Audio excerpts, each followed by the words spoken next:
yang sangat terkenal di kalangan umat Islam. Peperangan apa yang sangat terkenal di kalangan umat Islam?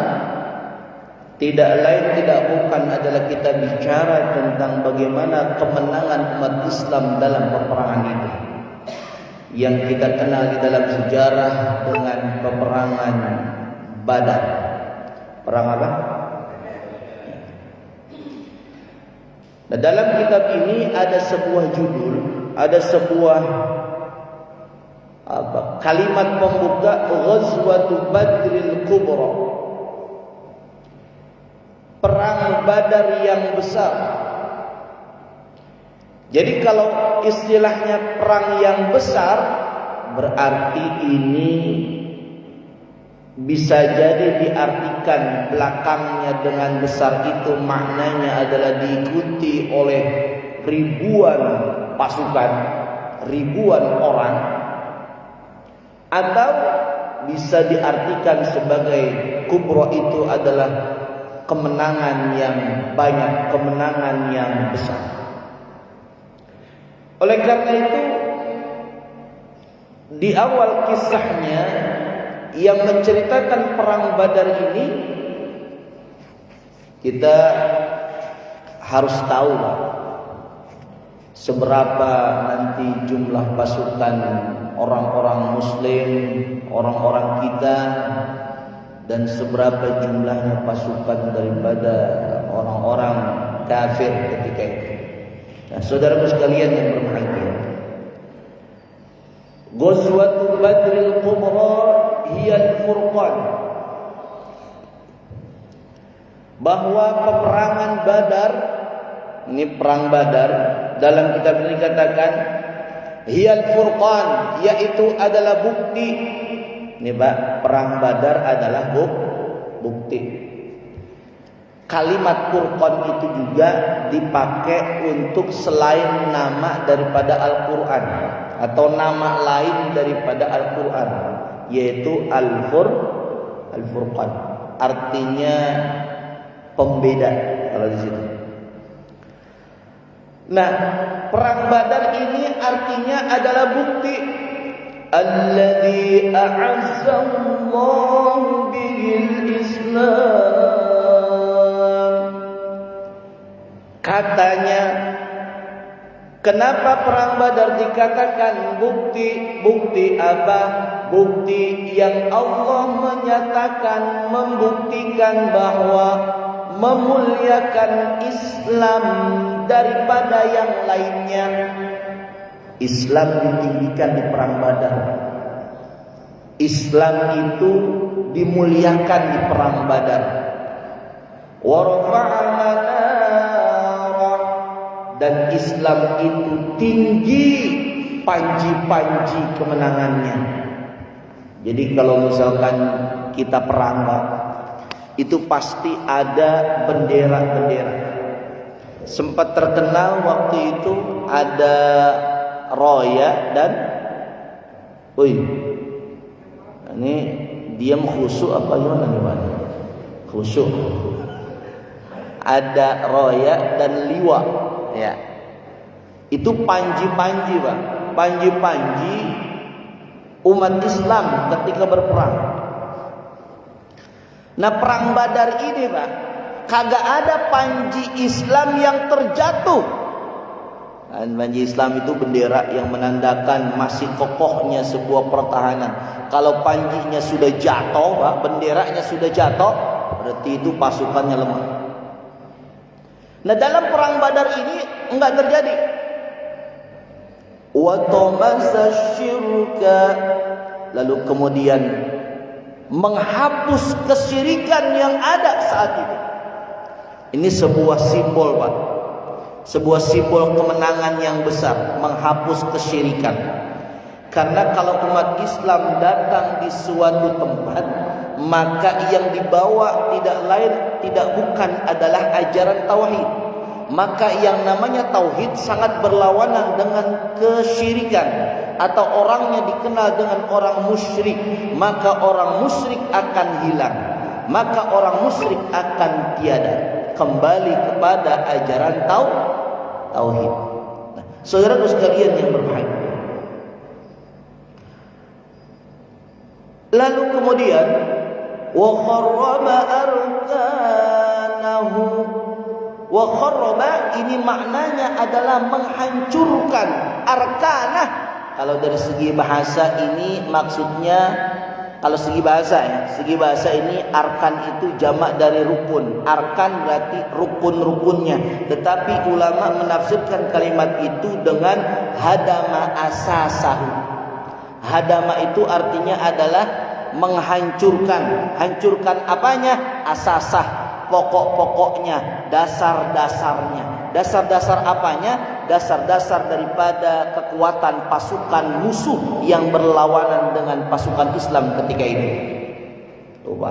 Artinya pasukan musuh ini tunggang langgang atau tidak? Ini kan tunggang langgang. Sudah hancur Pak semuanya pasukan musuh. Bagaimana kemudian sampai terjadi demikian? Inilah Pak yang kemudian perlu kita tahu Pak. Karena apa? Karena ternyata pasukan umat Islam itu tidak banyak. Pasukan Nabi Muhammad itu tidak banyak, sedikit. Tetapi pasukan orang-orang kafir itu banyak. Lalu kenapa bisa menang Ustaz? Kan begitu. Kenapa bisa menang? Nah, nanti akan kita ceritakan selanjutnya, Pak.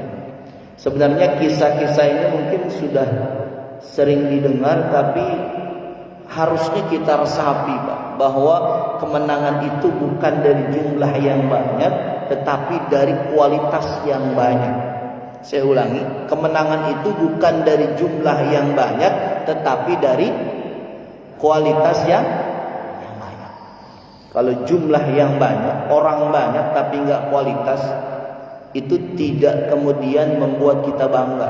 Tapi kalau orangnya sedikit, ini kayak sekarang nih Pak.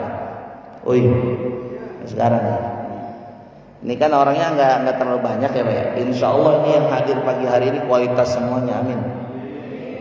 Kualitas semuanya, masya Allah. Sampai di tengah kosong, yang penuh di pinggir semua. Sekalian.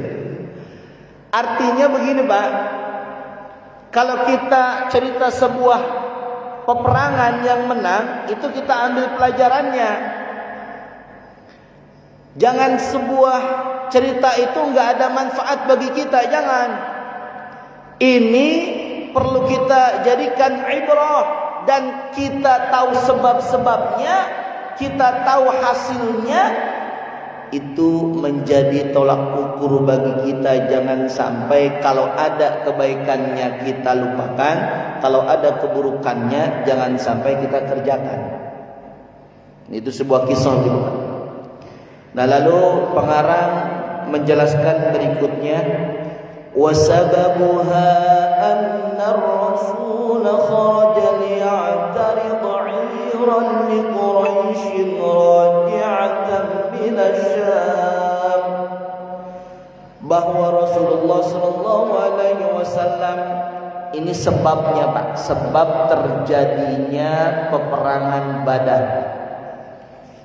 Rasulullah sallallahu alaihi wasallam keluar untuk kemudian menjegal daripada kaum Quraisy yang kembali dari Syam. Jadi kalau misalkan kita gambarkan, itu orang Quraisy Pak. Orang Quraisy itu pulang berdagang dari Syam. Dari mana Pak? Syam. Syam itu kalau sekarang itu terdiri dari beberapa negara. Karena dulu itu luas seperti Nusantara Pak. Kalau Nusantara kan sekarang negaranya Indonesia, Malaysia, apalagi itu Pak? Brunei, terus semua itu ya. Nah sama seperti Syam. Syam juga itu dulunya negara, kemudian sekarang terpecah jadi banyak-banyak negara Pak. Gitu ya. Nah saudaraku sekalian yang berbahagia, ketika orang Quraisy itu pulang dari perniagaannya, Lalu kemudian Rasul sallallahu alaihi wasallam dengan maksud untuk kemudian menyerang mereka yang zalim sekali sama kita. Wa kana ma'u 313 rajulan. Rasul kagak banyak yang dibawanya, Pak. Rasul cuma bawa 313 orang. Berapa, Pak? 313 orang. Sekiranya masjid ini berapa ratus, Pak? Berapa? Sebaris berapa puluh nih? Berarti banyak juga ya? Kalau 300 sampai luar ya? Sampai luar? Ya Allah. 313 orang pasukan Nabi, Pak, ketika kemudian menghalang perjalanan orang Quraisy. Falamma alimat Quraisyun bidzalika. Pak, ternyata orang Quraisy, Pak, ketika tahu hendak mau dijegat oleh Nabi dan pasukannya dengan sejumlah 313 orang, arsalat tis'ami'atin wa khamsina rajulan. Lalu kemudian dia mengutus, bukan sedikit yang diutus, bukan sama jumlahnya seperti pasukannya Nabi kita Muhammad, tetapi jumlahnya adalah 950 orang. Berapa kali lipat tuh? 3 kali lipat pasukan kaum muslimin ketika itu. Dan perlu kita ketahui, Pak, di pasukan mereka, ya, di pasukan orang-orang kafir Quraisy itu ada pemimpin daripada kelompoknya, pemimpin daripada pasukannya yang bernama adalah Abu Sufyan. Siapa namanya? Abu Sufyan bin Harb. Ini pemimpin pasukan kafir Quraisy.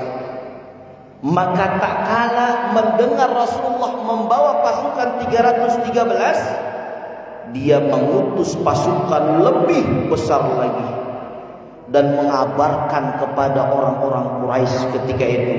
Liyukhbir Quraisyan bidzalika. Dia kemudian menghabarkan kepada kelompoknya tentang niat, tentang apa yang akan terjadi antara kaum muslimin dan mereka. Akan terjadi peperangan. Kalau mereka ingin menang, maka mereka mengirimkan banyak pasukan. Dan ternyata benar, banyak sekali pasukan yang dikirim untuk menghalau, untuk melawan daripada pasukan kaum muslim. Saudaraku sekalian yang berbahagia, kenapa mereka mengirim pasukan begitu besar? Pengen menang. Bukan hanya itu, ternyata Pak, mereka setelah berdagang kan bawa barang dagangannya, bawa hasil hasil dagangannya, kan begitu ya. Ternyata bukan hanya ingin menang, tapi dia untuk lihimayati irihim wa tijaratihim. Mereka untuk melindungi barang-barang mereka dan perdagangan-perdagangan mereka. Ini kalau diambil kisah itu di masa sekarang, ini terjadi, Pak. Ternyata salah satu penyebab terjadinya perang itu perdagangan. Apa, Pak? Salah satu sebab yang menjajah Indonesia oleh Belanda waktu itu, salah satunya apa, Pak? Kan ada gold, ya Pak ya, harta. Orang gak akan menjajah negeri kita kalau kita kagak punya keuntungan mereka menjajah negeri kita. Betul Pak, betul. Maka kalau misalkan melihat sejarah dari dulu sampai hari ini, itu ada bukan sekedar terjadinya peperangan, tetapi ada tujuannya. Nah, orang-orang Quraisy itu mempertahankan barang-barangnya maka dia mengutus pasukannya 950 orang pasukan melawan 313 orang. Fasara ilaihimur rasulu biman ma'ahu wa qatalahum qitalan syadidan. Dengan demikian maka terjadi Rasulullah SAW dan pasukannya melawan orang kafir Quraisy, terjadi qitalan syadidan, terjadi peperangan yang sangat dahsyat ketika itu. Maka karena pasukan itu jumlahnya sedikit yang dimiliki oleh kaum muslimin, Rasulullah SAW sebelum melakukan peperangan memang selalu musyawarah. Ya, jadi kalau misalkan Bapak mau melakukan sesuatu, memang sunnahnya musyawarah.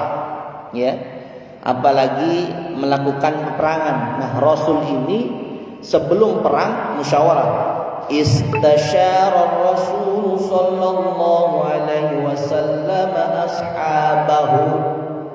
Bermusyawarah oleh Rasulullah sallallahu alaihi wasallam akan sahabatnya qabla safarihi fima yaf'alu. Sebelum dia melakukan perjalanan tentang apa yang dilakukannya, faqala lahu, maka kemudian ada yang mengusulkan kepada Nabi Muhammad sallallahu alaihi wasallam, yaitu bernama Sa'ad. Ada sahabat yang usul kepada Nabi, Pak. Namanya adalah Sa'ad. Di sini tidak ditulis apa namanya binnya, tapi di sini ditulis dengan Sa'ad. Qad amannaka wa saddaqnaka wa syahidna bi anna ma ji'ta bihi huwal haq. Ini kata Sa'ad ngomong sama Nabi dan para sahabat ketika itu yang datang. Sungguh kami percaya kepada engkau wahai Muhammad. Kami membenarkan engkau wahai Muhammad. Kami menjadi saksi engkau wahai Muhammad bi anna ma ji'ta bihi wal haq, dengan bahwa sesungguhnya yang datang dari engkau kepada kami adalah sebuah kebenaran. Ini kalau istilah kata gini, Pak. Kita rapat nih. Itu jamaah yang ikut rapat itu percaya sama orang yang mimpin rapat, gitu, Pak. Ya. Tapi kalau misalkan kita lihat, Pak, sekarang ketika rapat-rapat itu, ketika musyawarah itu, banyak enggak orang yang kagak percaya sama yang mimpin rapat, Pak? Woi, banyak apa kagak? Banyak. Nah, Rasul memimpin rapat sangat dipercaya. Dan bahkan dikatakan kalimat utama daripada saat ini, qad amannaka. Sungguh kami percaya engkau. Artinya para sahabat, apapun yang diucapkan oleh Rasul ini dilakukan, kagak diprotes. Nah, kalau kita sekarang rapat protes mulu ya, Pak. Banyak ngomong sedikit banyak ngomong sedikit kerja. Kadang-kadang rapatnya sampai berjam-jam. Pas giliran kerja bakti yang datangnya berapa orang, Pak? Berapa orang? Ini Pak RW bingung juga nih kalau kerja bakti tetap sedikit ini. Subhanallah. Mohon maaf, Pak. Rasul itu sangat dipercaya, Pak, oleh pasukannya, oleh umatnya, oleh sahabat-sahabatnya. Wa a'tainaka 'ala dzalika 'uhudana wa mawathiqana 'ala sam'i wa ta'ah. Kami berikan kepadamu wahai Rasulullah sallallahu alaihi wasallam sebuah perjanjian yang luar biasa. Kami berjanji untuk sam'an wa ta'atan, untuk kami dengarkan perintah engkau dan kami patuhi perintah engkau. Jadi kunci sebuah kemenangan itu sebenarnya dengarkan apa yang disebut dengan komando, patuhi apa yang disebut dengan komando. Itu kunci kemenangan. Makanya perang Badar ini bisa menang karena patuh semuanya. Beda kisahnya dengan perang Uhud yang ketika itu umat Islam mengalami sebuah kekalahan. Beda. Ini perang Badar yang Sa'ad mengatakan, kami akan dengarkan apa yang disampaikan oleh engkau dan apa yang engkau sampaikan kepada kami, maka kami akan patuhi. Ini. Nah, saudaraku sekalian yang berbahagia, famdi lima aradta, maka sampaikanlah ya Rasulullah apa yang kau kehendaki, apa yang kau inginkan. Fanahnu ma'aka, maka kami akan bersama engkau. Apapun keputusannya dalam rapat ini, kasar begitu Pak, kami akan dukung keputusannya. Kalau keputusannya rapat masjid misalkan ya, rapat masjid memutuskan bahwa kita sholat Idul Adha jalan, maka kita semuanya harus mengikuti keputusan rapat sholat Idul Adha di masjid. Betul apa betul? Kemarin Idul Adha di masjid apa di rumah Pak? Benar masjid? Alhamdulillah. Soalnya ada beberapa masjid yang tidak mengadakan sholat. Ada, itu bukan cuma cerita Pak, ada ustadz udah ditelepon, Ustadz sebulan yang lalu ditelepon, saya dari DKM ini mau meminta Ustadz untuk mengisi sholat Idul Adha. H-1 nelpon lagi tuh DKM, nelpon lagi, Assalamualaikum Ustadz, saya dari masjid ini yang pernah nelpon Ustadz untuk mengisi sholat Idul Adha. Mohon maaf dengan sebesar-besarnya kami tidak mengadakan sholat Idul Adha. Kira-kira itu yang salah siapa Pak? Ustadznya apa DKM-nya nih Pak? Oi, itu PHP namanya itu Pak. Mohon maaf Pak, kalau ngomongin masjid, kira-kira bersih apa kotor? Jawab yang kompak apa? Kira-kira kalau ngomongin masjid, bersih apa kotor? Kalau kotor, kira-kira kita bersihin apa kagak? Enggak nungguin merebut kan? Enggak kan? Artinya apa? Masjid ini tempat yang bersih, jangan khawatir, takut sakit, jangan khawatir. Kita udah standar protokol kesehatan, pada pakai masker, cuci tangan. Orang Islam cuci tangan tiap 1 hari 5 kali Pak. Kapan? Waktu mengambil air wudu. Benar apa benar Pak? Umat Islam aku udah bersih banget. Apalagi yang namanya, mohon maaf, ibu-ibu itu cuci tangan enggak 5 kali Pak sehari, bisa sampai 20 kali. Cuci piring apalagi tuh Pak, cuci pakaian apalagi, ngepel apalagi, udah banyak dah. Makanya umat Islam jangan takut, bismillah, yakin Allah insya Allah akan menjaga kita semuanya, amin. Kalaupun itu ada yang meninggal di antara kita, ya jangankan itu Pak, nggak ada musim corona yang meninggal jalan terus, betul Pak, betul Pak. Iya, sampai Ustadz sekarang pada kesusahan Pak ngatur jadwal, ngapain? Tahlilan gua di mana sekarang? Tuh, subhanallah, depan meninggal, samping meninggal, kanan kiri meninggal, belakang meninggal, lah, kagak udah tuh meninggal orang. Di sini hampir tiap hari pengumuman ya Pak. Hampir tiap hari nggak pengumuman di sini Pak, meninggal, enggak. Alhamdulillah. Berarti insya Allah Pak, di sini dijaga oleh Allah. Amin. Nah, lalu kemudian Pak, kama amarakallahu, para sahabat ngomong kepada Nabi, wahai Muhammad, ucapkan saja apa yang kau inginkan sesuai apa yang diperintahkan oleh Allah kepada engkau.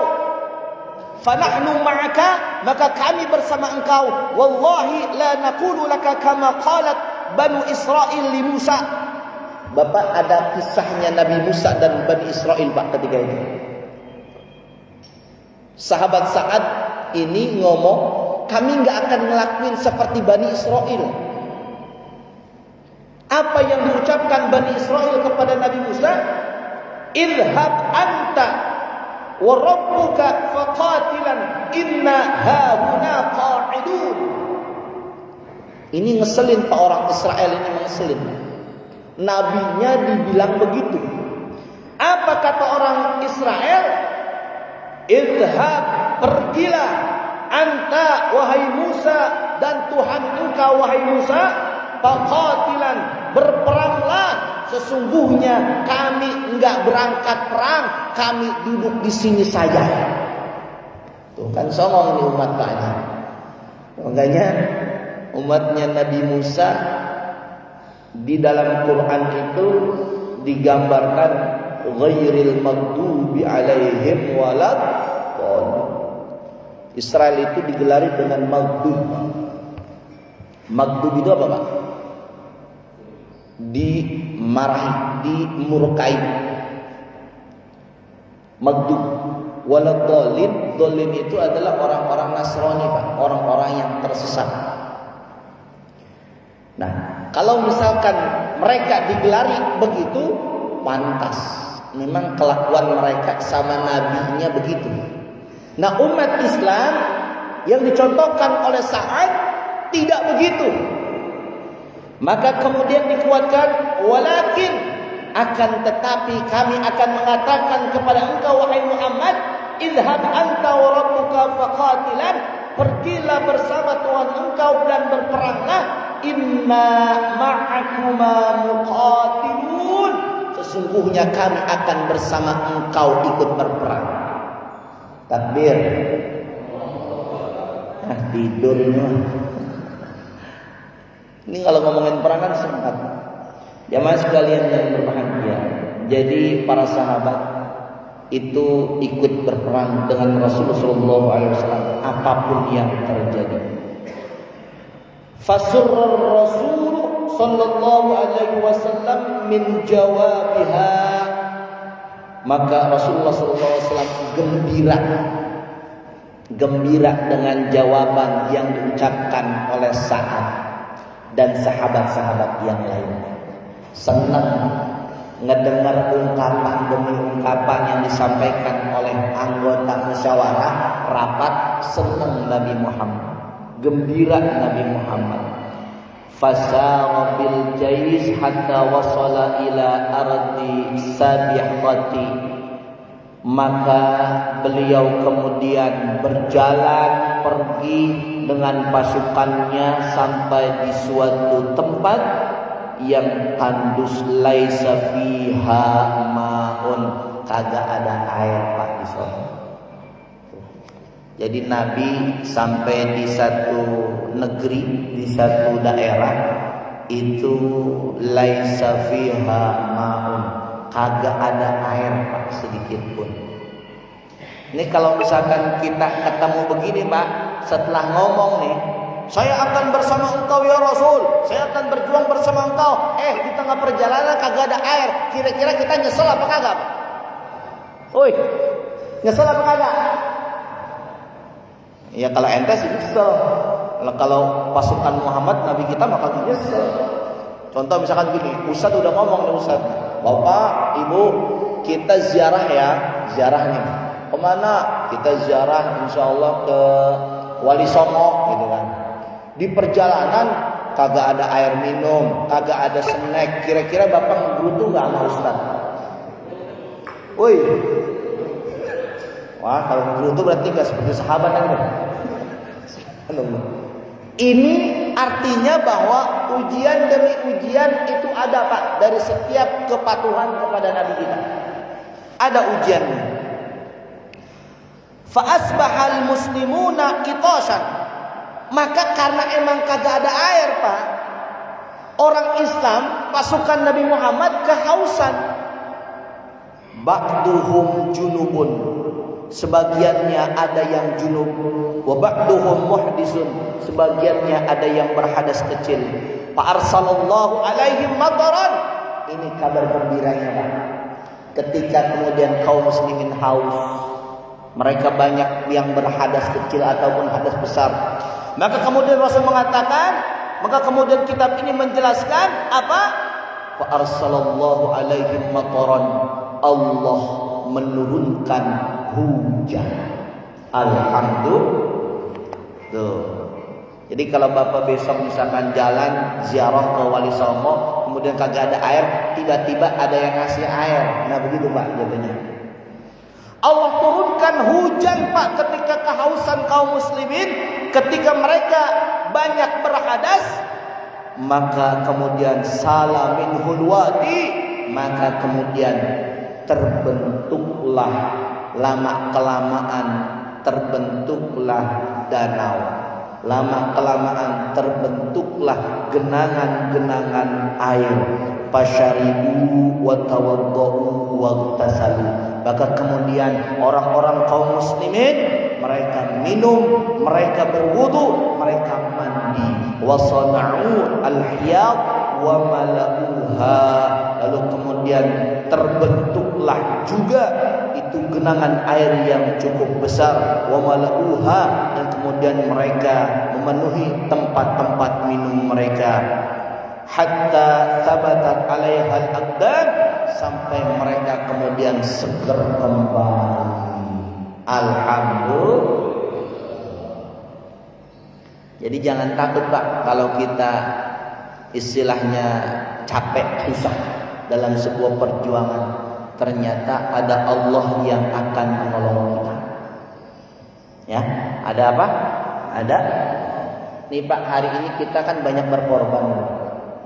Ada yang isoman tetangga kita berkorban. Ayo kita saling membantu tetangga. Kita kasih makanannya, kita kasih minumannya. Iya Pak, iya Pak. Iya kan? Ini kan pengorbanan Pak. Ingat Pak, kalau kita ngelihat bagaimana pengorbanan yang dibalas dengan sorga, kita akan gembira. Pengorbanan Nabi Ibrahim dan Ismail dibalas dengan sorga, senang Nabi Ismail. Walaupun dia disembelih tetap senang. Benar apa benar? Iya.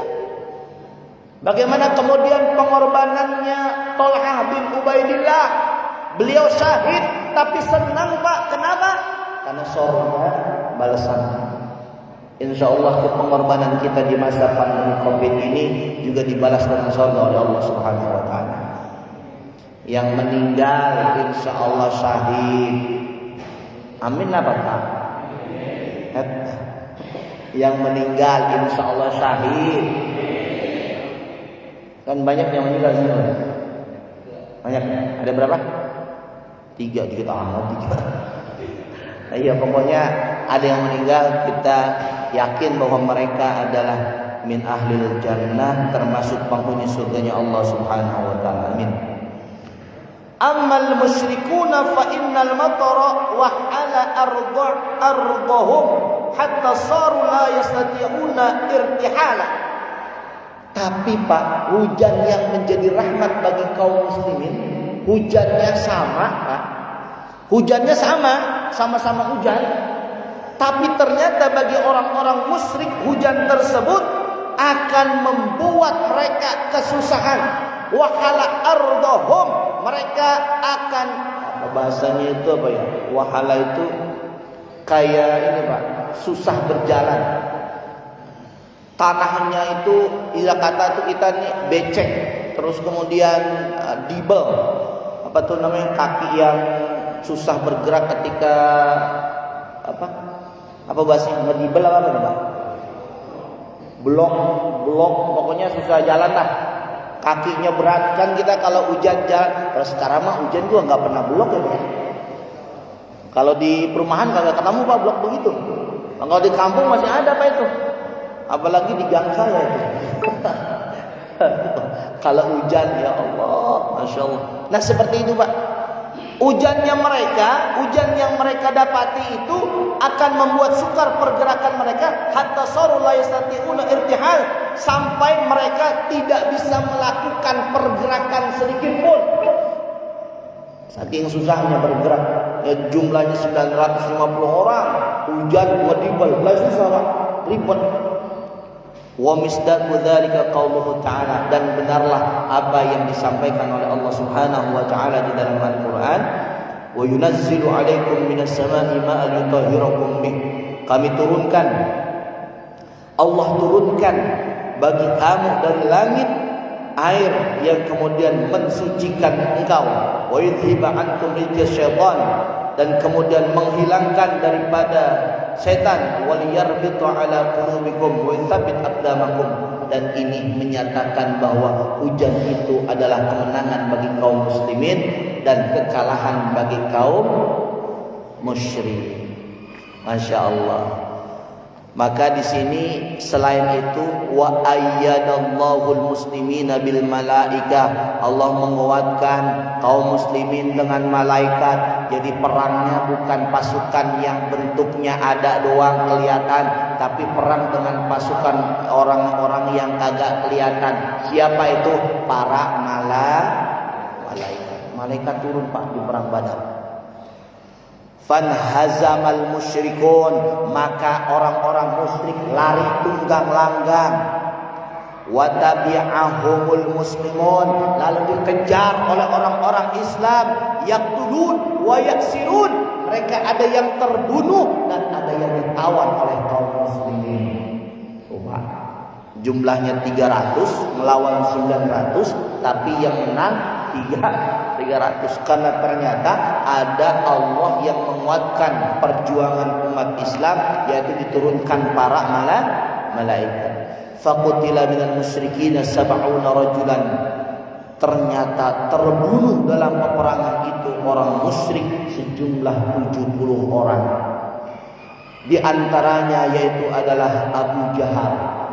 Siapa Pak? Pamannya Nabi terbunuh. Kemudian wa usra minhum 70 asiran. Kemudian ada juga 70 orang yang ditawan oleh kaum muslimin. Wa qutila minal muslimin 14, dan terbunuh dari kelompok kita orang-orang Islam yaitu sebanyak 14 orang. Tsumma amara Rasul bidafni qatal muslimin wal musyrikin. Kemudian Rasulullah tidak membiarkan mayat bangkai orang-orang musyrik, tetapi Rasulullah menyuruh umat Islam yang ada di situ untuk menguburkan bersama orang-orang Islam yang lainnya. Insyaallah ini etika juga Pak. Ini adab yang dilakukan oleh Nabi begitu mulia. Musuhnya aja masih dikuburin Pak. Ini luar biasa. Waraja ilal Madinah, dan kemudian kembali Nabi Muhammad ke Madinah. Walamma qarabaha talaqatul walaidu bidufun yunsidna tala'al badru alaina. Ketika kemudian sudah dekat ke Madinah, kemudian disambut dengan nasyid. Tala'al badru alaina. Terus Pak, mintani. Cukup Pak, kepanjangan, sarapan udah ada Pak, cukup. Jadi subhanallah Pak. Jadi kalimat Tola al-Badr itu juga kegembiraan menyambut ahli Badar. Tola al-Badru alaina, Badar. Nampaklah kemenangan Badar bagi kita. Benar bisa. Perang Badar yang juga sedikit tapi menang. Maka kalau ada kemenangan, boleh kita bernasyid Tola al-Badru alaina. Contoh, besok nih ada kemenangan. Bupati kita udah ganti ya kan? Oh iya, udah ganti ya. Kemarin kenapa bupati itu ganti Pak? Kenapa? Oh iya, kenapa? Meninggal ya? Tuh Pak ingat, jabatan cuma segitu doang. Oh iya, jabatan cuma itu doang. Biasa aja. Yang jadi presiden biasa, jangan sombong. Agak lama, paling cuma sebatas napas doang. Napasnya kagak ada, jabatan hilang. Betul apa betul? Jangan sombong. Yang jadi menteri jangan sombong. Sebentar. Yang jadi gubernur jangan sombong. Yang jadi bupati bakalan juga mati. Udah jangan sombong sekarang sama kita. Udah. Sekarang kalau misalkan ngomongin jabatan, udah jangan bangga. Justru jabatan itu yang membuat kita semakin harusnya rendah hati. Kenapa? Karena pertanggungjawabannya bukan hanya dunia, tapi sampai akhirat. Itu Pak.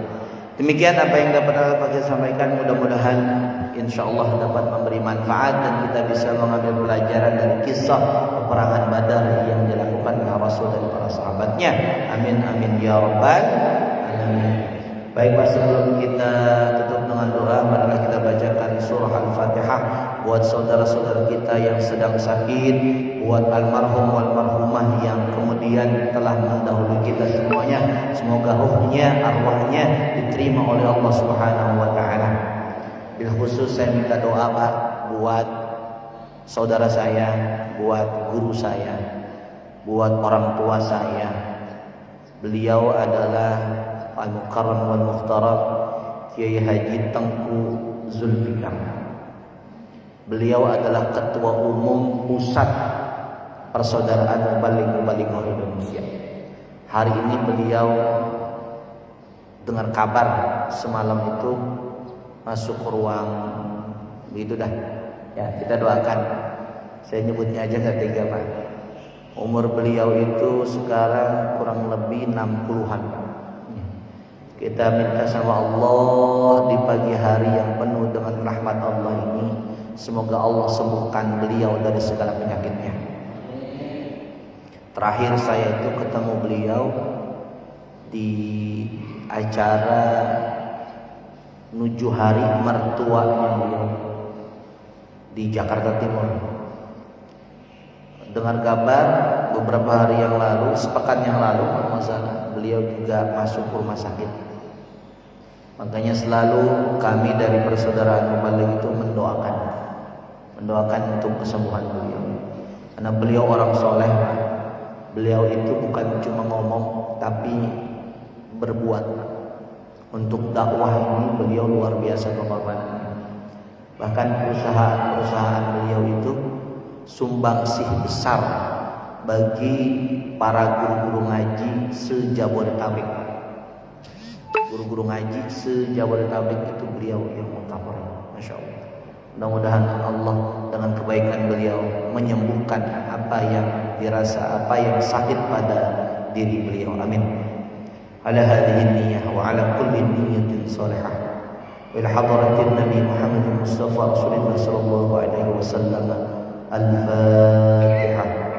A'udzubillahi minasyaitonir rajim. Bismillahirrahmanirrahim. Alhamdulillahi rabbil alamin.